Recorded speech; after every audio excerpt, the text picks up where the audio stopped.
নমস্কার আমার প্রিয় বন্ধুরা, ওয়েলকাম টু মৈত্রীস ব্লগ। আজকে আমি তোমাদের কাছে নতুন স্বাদের রেসিপি নিয়ে এসেছি। এই নতুন স্বাদের রেসিপি হলো পাবদা মাছের রেসিপি। এই পাবদা মাছের রেসিপি দেখতে গেলে তোমরা নিশ্চয়ই ভিডিওটা প্রথম থেকে শেষ অবধি দেখো। তোমরা নিশ্চয়ই বাড়িতে এর আগে করেছো বা খেয়েছো, কিন্তু আমি কিভাবে করছি তোমরা নিশ্চয়ই ভিডিওটা দেখলেই বুঝতে পারবে। এই পাবদা মাছের রেসিপি তোমাদের ভালো লাগলে নিশ্চয়ই তোমরা একটা সাবস্ক্রাইব করতে ভুলবে না। পাশে যে বেল আইকন আছে সেটা প্রেস করলে তোমরা আমার অন্যান্য রেসিপিগুলো দেখতে পেয়ে যাবে। শুরু করছি আজকের রেসিপি, গরম গরম ভাতের সঙ্গে পাবদা মাছ। এখানে আমার 5 পিস পাবদা মাছ আছে। এই পাবদা মাছগুলোকে প্রথমে লবণ দিয়ে দিলাম 1 টেবিল স্পুন, 1 টেবিল স্পুন হলুদ গুঁড়ো, সর্ষের তেল দিয়ে দিচ্ছি উপর থেকে, দিয়ে আমি ভালো করে এগুলোকে ম্যারিনেট করে 10 মিনিট রেখে দেব। উপর নিচ করে ভালো করে ম্যারিনেট করে নিচ্ছি।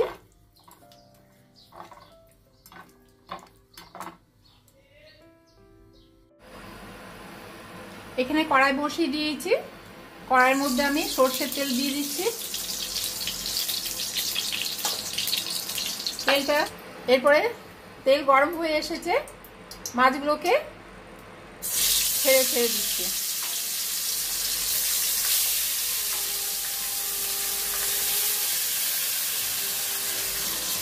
মাছগুলো কিন্তু আমি বেশি ভাজবো না, অল্প করে ভেজে নেব। একটু বেশ ভাজা ভাজা মানে অল্প করে ভাজা হবে, সেই সময় আমি উঠিয়ে নেব। এমনিতেই পাবদা মাছ খুব নরম। মাছগুলোকে এরপরে উল্টে নিচ্ছি, খুব আস্তে আস্তে কিন্তু উল্টাতে হবে, এগুলো কিন্তু খুব নরম মাছ।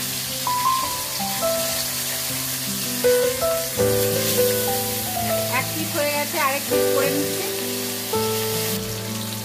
এই মাছগুলো কিন্তু ভাজা হয়ে গেছে, অলরেডি ভাজা হয়ে গেছে। এখন আমি মাছগুলোকে তুলে রাখছি।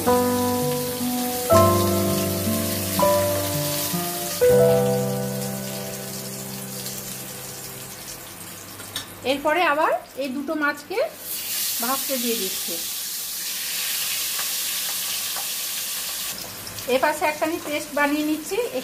1 টেবিল স্পুন কালো সর্ষে দিলাম, 1 টেবিল স্পুন সাদা সর্ষে, আর পোস্ত দিচ্ছি 1 টেবিল স্পুন। এর সঙ্গে আমি দুটো কাঁচা লঙ্কা দিয়ে দিচ্ছি, দুটো কাঁচা লঙ্কা। এটাকে এখন আমি অল্প করে সর্ষে পোস্ত আর সাদা সর্ষে অল্প করে ভিজিয়ে রাখবো। 10 মিনিট ভিজিয়ে রাখার পর আমি স্ট্রেনার দিয়ে ছাঁকনি দিয়ে সর্ষেটাকে ছেঁকে নিয়ে এখন মিক্সিতে পেস্ট করে নেব। এর সঙ্গে অল্প করে আবার জল দিয়ে দিচ্ছি,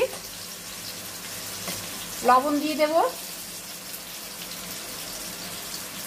লবণ দিয়ে দিলাম। লবণ না দিলে কিন্তু এই যে তিরকুটে ভাবটা লাগবে, তাই আমি এর মধ্যে লবণ দিয়ে পেস্ট করে নিচ্ছি। এখানে আমার বাদবাকি মাছগুলো ভাজা হয়ে গেছে, উঠিয়ে ফেলছি এগুলো। এখানে আমি দুটো মিডিয়াম সাইজের টমেটো নিয়ে নিয়েছি, এই টমেটোগুলোকে আবার আমি পেস্ট করে নিচ্ছি। এখানে মাছ ভাজার তেলের মধ্যে কালো জিরে 1/2 টেবিল স্পুন নিয়ে নিলাম। এরপরে আমি নিয়ে নিচ্ছি হলুদের গুঁড়ো 1/2 টেবিল স্পুন, কাশ্মীরি লঙ্কা গুঁড়ো 1/2 টেবিল স্পুন। কাশ্মীরি লঙ্কা গুঁড়ো যেহেতু নিলাম, এটা কালার হওয়ার জন্য আমি কাশ্মীরি লঙ্কা গুঁড়োটা নিয়েছি। এখন একটু ভালো করে নেড়ে দিচ্ছি। নেড়ে দিয়ে এখানে আদা পেস্ট নিয়ে নিচ্ছি 1 টেবিল স্পুন। আদাটাকে আগে দিলাম, আদার একটা যে গন্ধ বেরোয় কাঁচা গন্ধ। এরপর নিয়ে নিচ্ছি টমেটো পেস্ট, দিয়ে ভালো করে এটাকে কষতে হবে। মশলাটাকে ভালো করে কষে নিই। 1/2 টেবিল স্পুন লবণ নিয়ে নিচ্ছি, নিয়ে ভালো করে আমি মশলা কষে নিচ্ছি। মশলাটাকে ব্যালেন্স রাখার জন্য আমি এখানে 1/2 চামচ মিষ্টি দিয়ে দিলাম। দিয়ে বেরিয়ে আসছে। আর যখন বুঝবো যে টমেটোগুলো ওপরে উঠতে শুরু করেছে, মানে ছাড়া ছাড়া হয়েছে, সেই সময় আমি বুঝবো যে এটা মশলাটা অনেকটা কিন্তু কষানো হয়ে গেছে। আর অল্প টাইম আমার মশলা কষতে লাগবে। অলরেডি মশলা কষানো হয়ে গেছে, মশলার থেকে তেল বেরিয়ে এসেছে। এই সময় আমি অল্প করে জল দিয়ে দিচ্ছি। বেশি কিন্তু জল দেব না, আমার 5খানা মাছ আছে, 5খানার মতন আমি এখানে সর্ষে পেস্ট, সর্ষে পোস্ত পেস্টটা দিয়ে দিলাম। দিয়ে ভালো করে একটু নেড়ে দেব। এখন আমি ভেজে রাখা মাছগুলোকে ছেড়ে দিচ্ছি।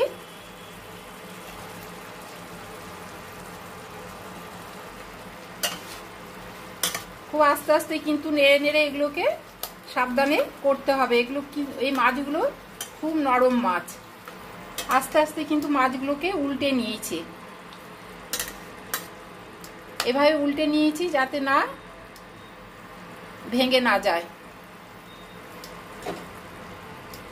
এখন ওপর থেকে ধনেপাতা কুচি আর 2টো কাঁচা লঙ্কা দিয়ে দেব। অলরেডি কমপ্লিট হয়ে গেছে পাবদা মাছের রেসিপি। তোমরা নিশ্চয়ই ভিডিওটা প্রথম থেকে শেষ অবধি দেখেছো। ভিডিওটা ভালো লাগলে নিশ্চয়ই তোমরা একটা সাবস্ক্রাইব করতে ভুলবে না।